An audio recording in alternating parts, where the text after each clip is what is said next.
Ego by John Greenleaf. Whittier. On page of thine I cannot trace the cold and heartless commonplace, a statue's fixed in marble grace.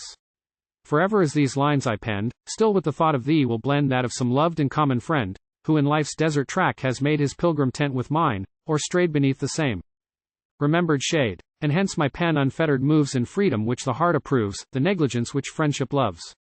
And wilt thou prize my poor gift less for simple air and rustic dress, and sign of haste and carelessness?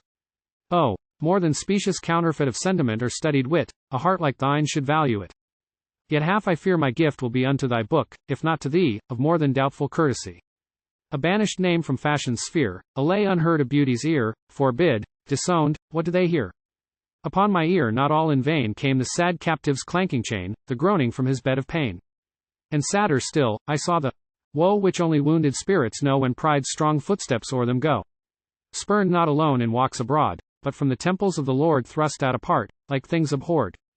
Deep as I felt, and stern and strong, in words which prudence smothered long, my soul spoke out against the wrong, not mine alone the task to speak of comfort to the poor and weak, and dry the tear on sorrow's cheek, but, mingled in the conflict warm, to pour the fiery breath of storm through the harsh trumpet of reform, to brave opinion's settled frown, from ermined robe and saintly gown, while wrestling reverenced error down.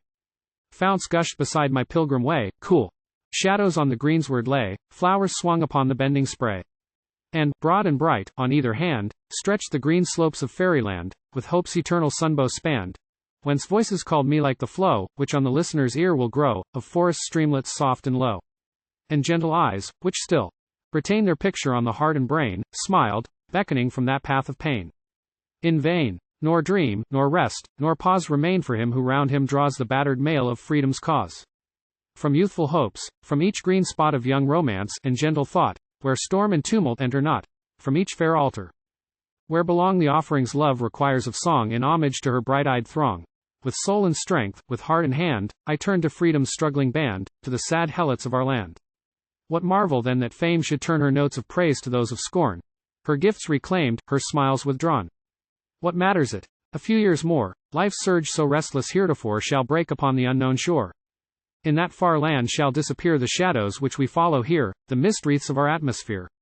Before no work of mortal hand, of human will or strength expand the pearl gates of the better land, alone in that great love which gave life. To the sleeper of the grave, resteth the power to seek and save. Yet, if the spirit gazing through the vista of the past can view one deed to heaven and virtue true, if through the wreck of wasted powers, of garlands wreathed from folly's bowers, of idle aims and misspent hours, the eye can note one sacred spot by pride and self profaned.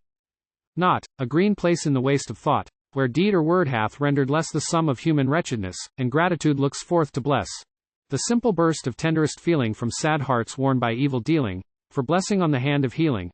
Better than glory's pomp will be that green and blessed spot to me, a palm shade in eternity, something of time which may invite the purified and spiritual sight to rest on with a calm delight.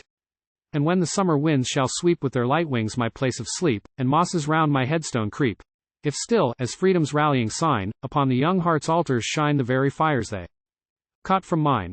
If words my lips once uttered still, in the calm faith and steadfast will of other hearts, their work fulfill. Perchance with joy the soul may learn these tokens, and its eye discern the fires which on those altars burn.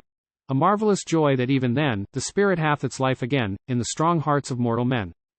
Take, lady, then, the gift I bring, no gay and graceful offering, no flower smile of the laughing spring. Midst the green buds of youth's fresh May, with fancy's leaf enwoven bay, my sad and somber gift I lay.